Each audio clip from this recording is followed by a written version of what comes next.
जीना दर्शन पास्यूं सुमिरन पास्यूं खर्ची। गोविंद जीरा दर्शन पास्यूं सुमिरन पास्यूं खर्ची। भाव भगति जागीरी पास्यूं भाव भगति जागीरी पास्यूं। तीनों बातां सरसी श्याम मन चाकर राखो जी। श्याम मन चाकर राखो जी। सांवरिया चाकर राखो जी। सांवरिया चाकर राखो जी।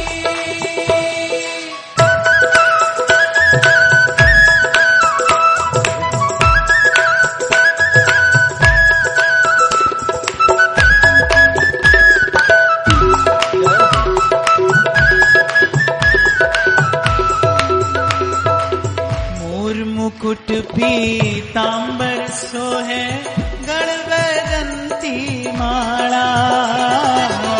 मोर मुकुट पीतांबर सोहे गण वैजंती माला। बिंद्रावन मां धेनु चरावे बिंद्रावन मां धेनु चरावे। मोहन मुरली वाला श्याम मन चाकर राखो जी। श्याम मन चाकर राखो जी। सांवरिया चाकर राखो जी। सांवरिया चाकर राखो जी।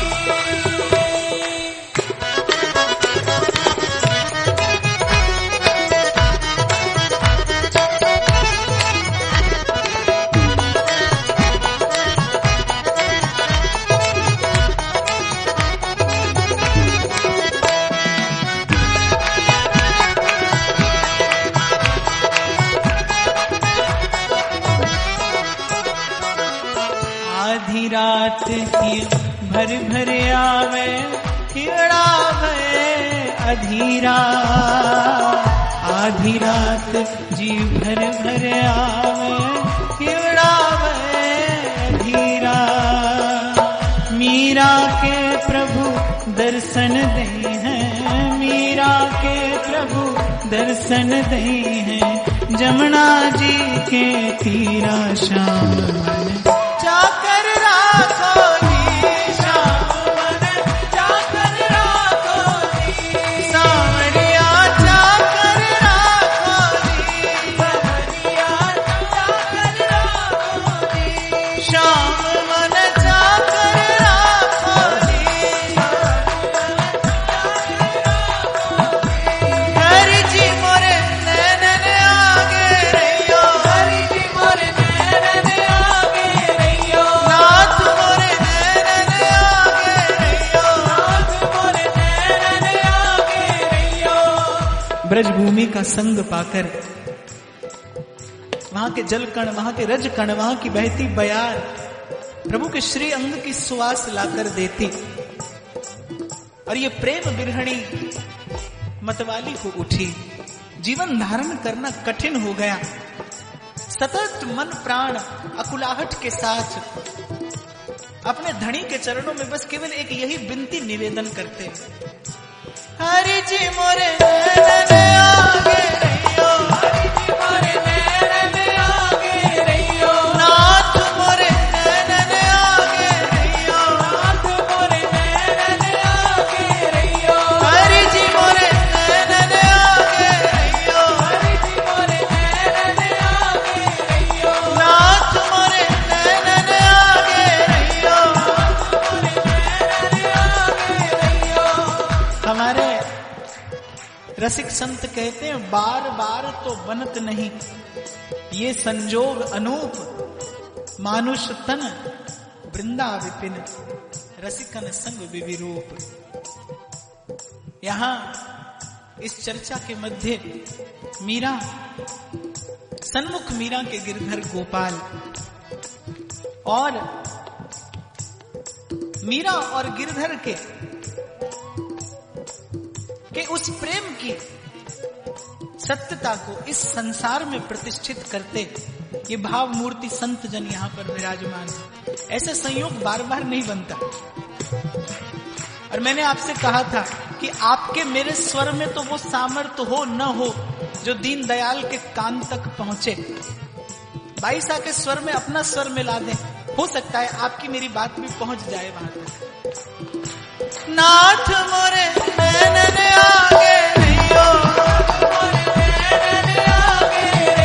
हरि जी मोरे नैनन आगे रहियो, नाथ मोरे नैनन आगे रहियो, हरि जी मोरे नैनन आगे रहियो,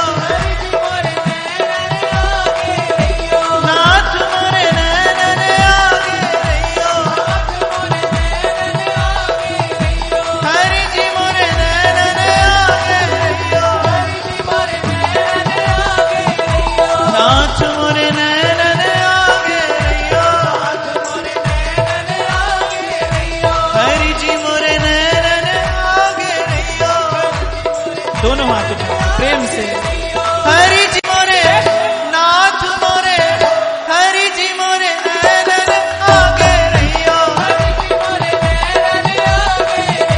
नाथ मोरे नैनन आगे रहियो, अमूल्य धन्यानि दिनान्तराणि, हरे कदा तवा लोकमन्तरे,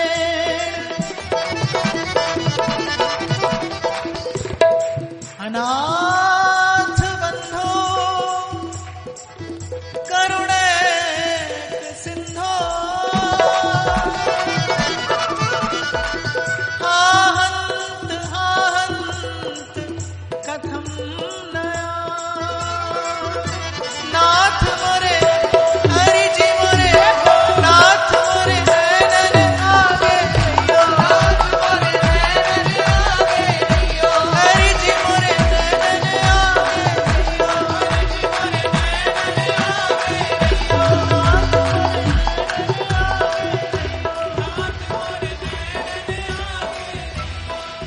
इस प्रकार दरस दीवानी वृंदावन की कुंज गलियों में डोलती, मानो एक एक लता, एक एक द्रुम बेली वल्लरी से पूछती, चित चोर ने चित्त चुराया मेरा, अरे छलिया गया फिर भाज कहाँ, ब्रजमंडल के युवराज बिना सुख का सब साज समाज कहाँ, अब और सुहाता नहीं कुछ भी, सखी लाग गई फिर लाज कहाँ, कोई दुखिया पे दया करके बता दो री ब्रिजराज कहाँ, बता दो री ब्रजराज। और वृंदावन में प्रवेश पाते ही मानो भाव भावना ऐसी हुई जैसे श्री रूप गोस्वामी पाद वर्णन करते हैं उत्तमा भक्ति का, अन्याभिलाषिता शून्यम ज्ञान कर्माद्यनावृतम आनुकूल्येन कृष्णानुशीलनम सभक्तिरुत्तमा। भूल गई, बिसर गई। और फिर श्रीधाम वृंदावन कैसा है, श्री हरिवंश महाप्रभु कहते हैं, राधा करावचित पल्लव वल्लरी के, राधा पदांक विलसन मधुर स्थली के, राधा यशो मुखर मत्त खगावली के, राधा विहार विपिने रमताम मनु। सोती सोती श्रावण का महीना आ पहुंचा था। फागुन में पधारी थी श्री मीरा जी श्रीधाम वृंदावन। सावन भादो चहु और घिर आती बदरिया, पपीहा स्वर देता और आकुल व्याकुल हो यत्र तत्र उसी पपीहे को उद्देश्य करती कहती कि मैं थारो काई बिगाड़ो रे पंछीड़ा, तू जानता है कि मेरे प्रियतम मुझसे दूर हैं और मुझे चारों ओर से कोई संकेत भी प्राप्त नहीं होता। अगर देना ही है तो कुछ प्रियतम के आगमन का संदेश ला कर दे। आवन की मन भावन की कोई कहियो रे हरि आवन। और रसिकाचार्यों की ऐसी अनुभूति है कि प्रेम अपने अष्ट सोपानों को पार करता हुआ जिस नवम सोपान पर पहुंचता है फिर वहां पर असह्य हो जाता है। इस पंच भौतिक देह में उस प्रेम का भार, उस प्रेम जन्य पीड़ा वेदना को वहन सहन करने की सामर्थ्य नहीं है। और कुछ ऐसा ही श्री मीरा जी के साथ होने लगा। वृंदावन का एक एक कण उन्हें प्रियतम की प्रगाढ़ स्मृति देकर मिलन के भाव को प्रतिपल उद्दीप्त कर देता। उस वेदना को अब धारण करना असह्य हो गया। एक बार एक रमता जोगी आ निकला। 3-4 दिन से अचेत पड़ी थी श्री मीरा जी। दासियां चिंतित थी, बार बार जगाने का प्रयास करने पर भी श्री मीरा जी को चेत नहीं आ रहा था। 4 दिन हुए, सब सेवक उपासे थे। एक जोगी आया रमता, द्वार खटखटाया। दासियों ने कहा कि इस प्रेम भूमि में ये रसिक संतों का ये भजन क्षेत्र और अलख निरंजन कहने वाला ये कहां से आया जोगी? 16-17 वर्ष का किशोर, श्याम वर्ण, कान में मुद्रा, हाथ में सिंगी। द्वार खटखटाया। दासियों ने भिक्षा देनी चाहिए, पर दासियों का म्लान मुख देखकर योगी ने पूछा कि क्या आपको कोई कष्ट है? एक दासी ने कहा, महाराज है तो, पर उसका निवारण आपके वश की बात नहीं है। वहां भीतर हमारी स्वामिनी को बिरहा की आंच लगी है और बिरहा की ये आंच तब मिटे जब आए कि शाम लगे गल में। आप क्या निवारण करेंगे? आप तो अपनी भिक्षा लीजिए और जाइए।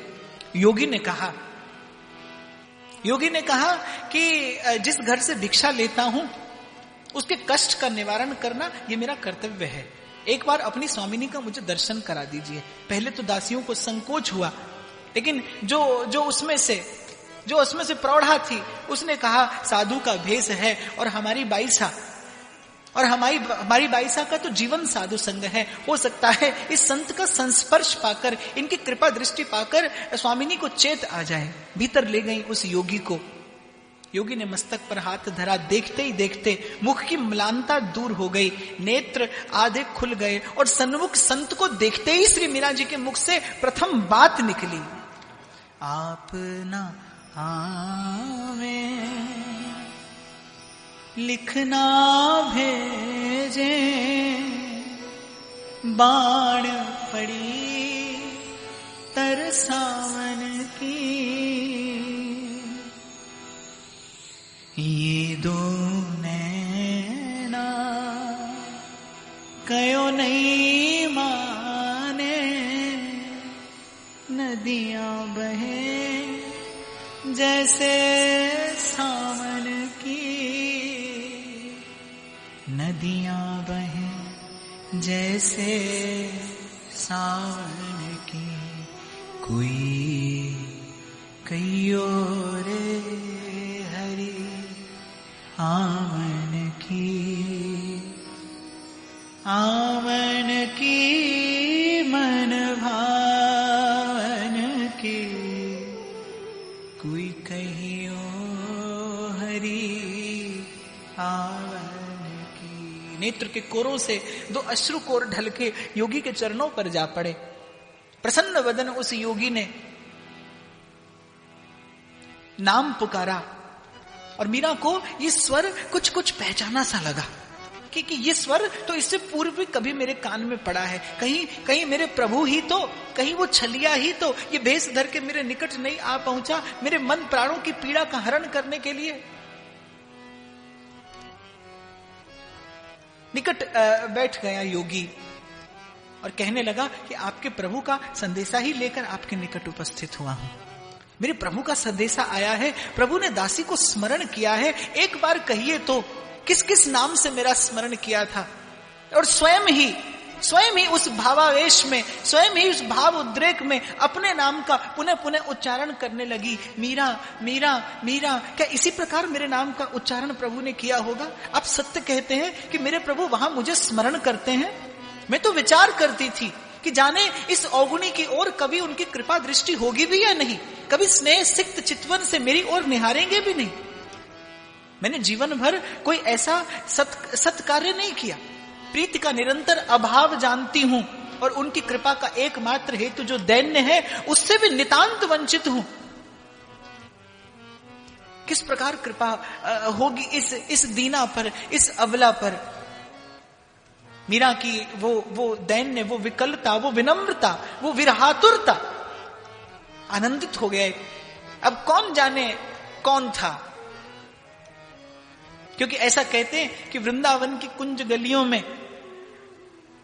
मधुसूदन सरस्वती पाद कहते हैं कि शठेन केनापि वयम हठेन दासीकृता गोपवधू फिठेन।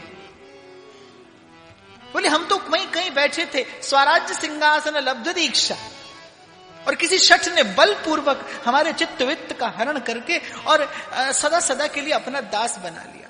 लीला शुक बिल्व मंगल कहते हैं महाराज कि शिणु सखी कौतुकम एकम नंद निकेतांगणे मया दृष्टम, कि सुन सखी मैंने एक कौतुक देखा है। क्या? नंद बाबा के आंगन में।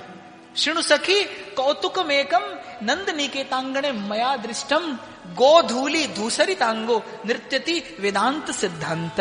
मैंने वेदांत का सिद्धांत वहां नंद बाबा के आंगन में गोधूली से धूसरित होकर और नृत्य करता है, और गोपांगनाएं सुन सुन कर कृतार्थ होती। ये वही वृंदावन धाम है। कौन जाने कौन आया अपनी भक्ता के हृदय की इस पीड़ा का हरण करने। इससे पूर्व की मीरा पहचान पाती। योगी ने कहा आपके प्रभु का संदेश लेकर उपस्थित हूं, आपका स्मरण करते हैं और आपको आज्ञा पधराई है कि अभी कुछ दिन और आप इसी धरा पर विराजें। आपके इस धरा पर रहने से इस संसार का, इस लोक का मंगल होगा, कल्याण होगा। प्रथम दिन मैंने आपसे निवेदन किया था कि 3 प्रकार के भक्त भगवान के हैं। एक जो साधन सिद्ध है, एक जो कृपा सिद्ध है, और एक जो नित्य सिद्ध है। उसमें नित्य सिद्ध भक्त जो संसार में आते हैं उनका उद्देश्य ना तो लोक रंजन होता है ना लोक संग्रह। उनका उद्देश्य केवल लोक मंगल होता है, केवल लोक के मंगल के लिए आते हैं। कर्म के बंधन में बंधे नहीं, जीव को कर्म बंधन से मुक्त कराने के लिए उनका संसार में आगमन होता है। श्री मीरा जी का आगमन भी कुछ ऐसा ही है कि आपके और मेरे लिए कृष्ण भक्ति का, कृष्णानुराग का पथ प्रशस्त करने के लिए, जीव के श्रेय का मार्ग विधान करने के लिए श्री मीरा जी का आना हुआ है। तो मीरा जी ने कहा कि मैं तो अपनी ही इस भाव बोझिल देह का वहन कर पाने में समर्थ हूं, मुझसे किसी का क्या कल्याण होगा। योगी ने बड़ी गंभीर बात कही। वाग्गद गदा द्रवते यस्य चित्तम हसत्य भीक्ष्णम रुदती क्वचिच्च विलज्ज उद्गायति नृत्यति च मदभक्ति युक्तो भुवनम पुनाति। जिसका कंठ स्वर गदगद हो जाए मेरे नाम का उच्चारण करके, चित्त द्रवीभूत हो जाए, देह अश्रु पुलक कंप आदि विवर्ण आदि भावों से अलंकृत हो जाए, कभी हंसे कभी रोए और कभी विलज्ज उद्गायति, कभी लोक की लज्जा का त्याग करके उच्च स्वर से मेरे नाम का अनुकीर्तन करते हुए नृत्य करे, ऐसा एक भक्त मद भक्त युक्तो भुवनम पुनाति, त्रिभुवन को पवित्र करता है उसके रोम रोम से। ये बड़ा सूक्ष्म विज्ञान है। आप फूल के गुलदस्ते के निकट आप गए, सुगंध दिखाई नहीं दी लेकिन अनुभव हुई। कूड़े के ढेर के निकट आप पहुंचे, दुर्गंध दिखाई नहीं दी लेकिन आपने उसका अनुभव किया। ठीक ऐसे ही जो मनसा वाचा कर्मणा तद्वत हो चुका है, जिसका तादात्म्य स्थापित हो चुका है उस परम तत्व से, जैसे कबीर कहते हैं ना कि मैं सोता नहीं, मैं तो समाधि में हूं, चलता नहीं हूं, प्रदक्षिणा करता हूं। ऐसे जो मनसा वाचा कर्मणा तद्वत हो चुका है, जिसके स्वयं के देहाध्यास का नाश हो चुका है, जो भगवत स्वरूप में जिसकी स्थिति हो गई, जिसे गीता में भगवान स्थित प्रज्ञ कहते हैं, कथयन्त्यश्च माम नित्यम तुष्यन्ति च रमन्ति च, और तेषाम सतत युक्ता नाम भजताम प्रीति पूर्वकम। ऐसा एक भक्त त्रिभुवन का कल्याण करता है। करता नहीं, कोई उसके निकट जाए, उससे जो भगवत प्रेम की सुवास आए वो दिखाई भले ना दे लेकिन अनुभव अवश्य होती है। प्रथम दिन आपको स्मरण हो तो मैंने यहीं से चर्चा में प्रवेश किया था, कृष्ण का स्मरण करें आप, कृष्ण स्मरण में आए कि नहीं आए, मीरा का स्मरण करें, कृष्ण स्मरण में स्वतः आएंगे। उसके निकट सुवास आती है कृष्ण की। आप मीरा के किसी भी पंक्ति का गान करिए, मोहनी मूरत सांवरी सूरत चंचल नैन विशाल। प्रभु आप आपकी भाव भावना में प्रत्यक्ष हो जाएंगे। मीरा के निकट जाएंगे तो कृष्ण की सुवास आएगी, दिखाई भले ना दे लेकिन अनुभव अवश्य होगी। यही भक्ति का, भक्त का वैभव है, यही भक्ति का रस विभू है कि वो अनुभूति कराता है, प्रत्यक्ष, तत्काल, तत्क्षण, उसी क्षण। इसीलिए मुझे बड़ी प्रिय लगती हैं ये पंक्तियां, नित्य प्रति गा लेता हूं। हित तो कीजे कमल नैन सो, कमल नैन सो, जाहित आगे और हित लागे फीको, कमल नयन सो, के हित कीजे साधु संगति सो, साधु संगति सो, जावे कलमश जी को, कमल नयन सो। तो योगी ने कहा कि आप रहें यहां, आपके रोम रोम से ऐसे भाव परमाणु विकीर्ण होते हैं जो इस सृष्टि का अनायास मंगल कर जाते हैं, मंगल का विधान कर जाते हैं। और स्मरण करते हुए मैं आगे बढ़ूं, मैंने निवेदन किया था आपसे, आज भी और आज के पश्चात भी कभी भी आपको इस प्रकार कथन श्रवण स्मरण का अवसर मिले तो अपने मन में कहीं ना कहीं एक कृतज्ञता पूर्ण धन्यवाद प्रभु के चरणों में अवश्य निवेदन करिएगा, क्योंकि ये आपका मेरा उद्यम या पुरुषार्थ या प्रयास नहीं। कहीं किसी गिरी कंदरा में कोई संत जब मानवता के हित के लिए, लोक के मंगल के लिए एक निष्काम भाव धारण करके भजन करता है, उसके रोम रोम से ऐसा परमाणु निकलता है जो आपके और मेरे लिए सत्संग का विधान कर देता है। एक निष्काम संत की भावना, जहां हमारे मनीषियों ने पहुंचकर विश्राम पाया है। लोका समस्ता सुखिनो भवन्तु, अद्भुत भावना मानस सिखाती है। इसीलिए तुलसी कहते हैं सबते सेवक धर्म कठोरा। सेवक कैसा? केवल मंदिर में भगवान की मूर्त की सेवा करे सो सेवक नहीं, केवल सुंदर मस्तक पर तिलक और कंठी धारण करे सो वैष्णव नहीं। नरसी कहते वैष्णव जन तो तेने कहिए जो पीर पराई जाने, पर दुखे उपकार करे सोए मन अभिमान न आने दे। सेवक कैसा? मैं सेवक सचराचर रूप राशि भगवन, इसीलिए कल गोविंद प्रभु की सन्निधि में जयपुर निवासियों से मैंने निवेदन किया था। अच्छा, एक बार हाथ ऊंचा कर बताओ आप कितने लोग मेरे संग में शामिल हुए। आप सबका बहुत बहुत धन्यवाद, आपने मेरे सद्भाव में सहयोग दिया। पर बहुत विचार करने के बाद चित्त इस चिंतन, इस निष्कर्ष पर आप पहुंचा। श्री हितरिवंश महाप्रभु आरंभ करते हैं अपनी उपासना का। मन को ले जाना है कहां? जहां विराजे राधा रानी, अलबेली सरकार कन्हैया लीचर। अब नौका भी लगी है और पल्ली पार ले जाने वाला भी सन्मुख है। हाँ, पर थोड़ी उतराई देनी पड़ती है। आप नौका में बैठेंगे वो उस पार तो ले जाएगा, थोड़ी उतराई देनी पड़ती है। और इस मल्लाह का स्वभाव ऐसा है, इस केवट का स्वभाव ऐसा है कि उतराई पहले ही लेता है।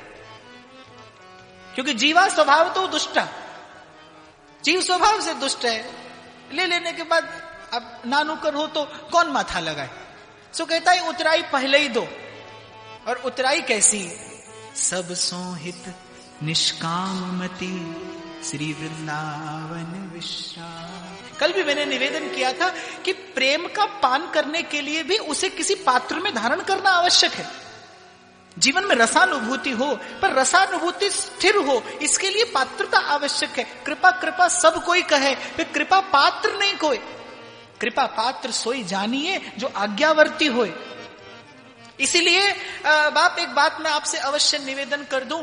आज परिस्थिति ऐसी हुई है कि एक आपको प्रभु के सन्मुख करने वाली पद्धति है और एक मनमुख करने वाली पद्धति है। मैं व्यासपीठ से आपको अवश्य ये अत्यंत विनम्रता के साथ आपको संदेश देना चाहूंगा। यदि आपको वस्तुतः आपका उद्देश्य शुद्ध है, शुभ है, तो एक आवश्यकीय बात आपके जीवन में हो कि आपके जीवन में किसी ना किसी आचार्य की परिपाटी का अनुगमन अवश्य हो। आप मनमुखी चाल मत चलना। श्रीमद् भागवत कहती है, श्रीमद् भागवत ये घोषणा करती है कि भक्ति वही फलीभूत होती है जो श्रुति और शास्त्र से सम्मत हो और आचार्य पथ की अनुगामिनी हो। जो भावना वो फलीभूत होती है। यत् श्रद्धया श्रुतवत्या च भक्त्या समृज्यमाने हृदये वधाए। वो भावना जो आचार्य पद्धति से आपके जीवन में आएगी, वही आपके अंतःकरण का मार्जन करेगी। इसलिए जीवन में आचार्य का अनुगत्य होना अत्यंत आवश्यक है, किसी का भी हो। आपकी रुचि प्रभु के जिस रूप में हो, आपकी रुचि प्रभु के जिस नाम में हो। आप देखिए, मीरा जी के मन में गुरुदेव को प्राप्त करने की ललक जगी। आवश्यकता नहीं थी, उन्हें तो कृष्ण सहज प्राप्त है, नित्य प्राप्त है। गिरिधर से जब निवेदन किया तो गिरिधर ने स्वप्न में संकेत भी किया कि कृष्णम वंदे जगत गुरु, मैं विराजमान हूं। पर फिर भी मन का मनोरथ जाना प्रभु ने तो पूर्ण किया। रैदास जी के श्री चरणों में मस्तक रखा और फिर मीरा जी ने गाया कि वस्तु अमोलक दी मेरे सदगुरु, कृपा कर अपनाए। आचार्य का अनुगत्य आवश्यक है आपके जीवन में। यदि आप ये चाहें कि आपकी भाव भावना सही दिशा में आगे बढ़े। अभी आज तो क्या हुआ है ना कि मैं तो बड़ी क्षमा याचना के साथ कहता हूं महाराज कि आज एक दफ्तर में चपड़ासी भी लगना हो तो एक योग्यता चाहिए। आपसे पूछा जाएगा भाई 10-12 पढ़े हो कि नहीं पढ़े हो। पर ऐसी विडंबना आज देखने को मिलती है, व्यासपीठ पर बैठने वाले से कोई योग्यता नहीं पूछता, उसे किसी योग्यता की आवश्यकता नहीं है। यहां पर बैठिए, मन चाही बात बोलिए, मन चाही बात का लोक को, समाज को निर्देश कर दीजिए। और जैसे जिसमें सिपाही बनने की योग्यता भी ना होवे और वो सेनापति बनके और युद्ध लड़ने निकले तो पराजय निश्चित है। मैं आपको सावधान करता चलूं कि आपने जन्म जन्मांतर से केवल धन संपत्ति ही नहीं, श्रद्धा और विश्वास भी अर्जित किया है। उस संपत्ति को यूं ही मत खर्च कर दीजिएगा। और मैं तो बहुत स्पष्ट शब्दों में कहता हूं,